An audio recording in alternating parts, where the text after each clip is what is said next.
here with the bike of Mathew Hayman of Mitchelton Scott. This is his Scott foil disc bike. Now, many of you remember he actually won Paris Roubaix aboard one of these foils. However, it wasn't a disc brake version, so let's take a closer look.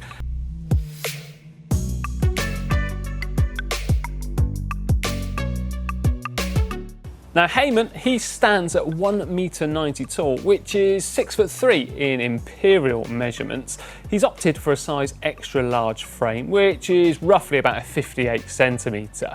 So the frame itself is largely the same as the actual rim brake version. However, obviously accommodating a disc brake on the rear end does change things around slightly. And then the front forks, well, I'm going to come on to those later on because they're pretty special. The seat post fitted into the frame is from Syncros, and the saddle comes from Syncros too. It's a Bell carbon model, and it has some carbon rails as well as a cutaway in the top there just to relieve any pressure. And then you can see on the back of the seat post too a really neat carbon fibre number holder. I love a bit of carbon.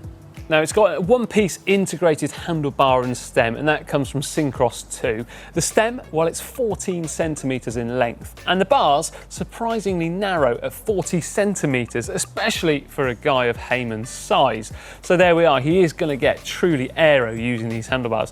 Fitted to them are the Shimano Dura Ace 9170 Di2 control levers, so of course they're going to be stopping a pair of disc brakes. Then tucked away in the end of the handlebar here is the Di2 junction box, something which I think looks absolutely fantastic and certainly cleans up the cockpit of a bike.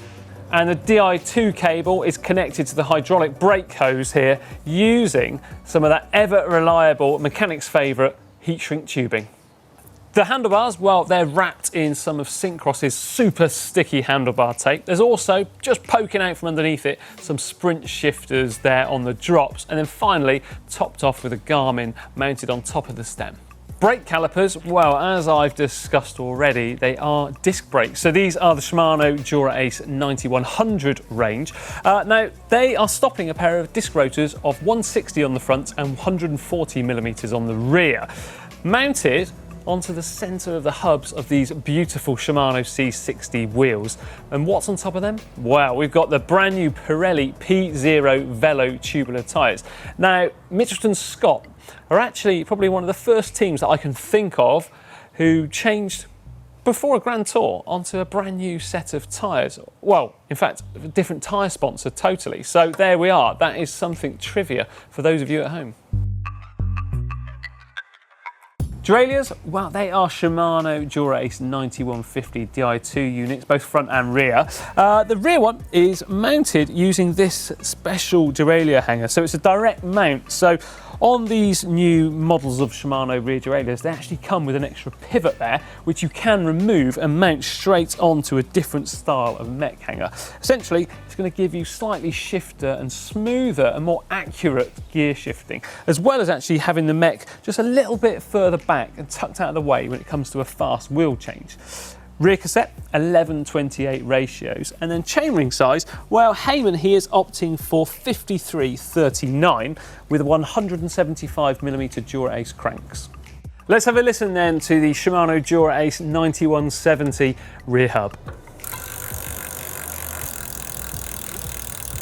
Pedals, well, they're Shimano Dura Ace 9100 SPDSL, but get this, he's actually got a 4mm longer axle in there. So they're spaced out 4mm further than the standard pair.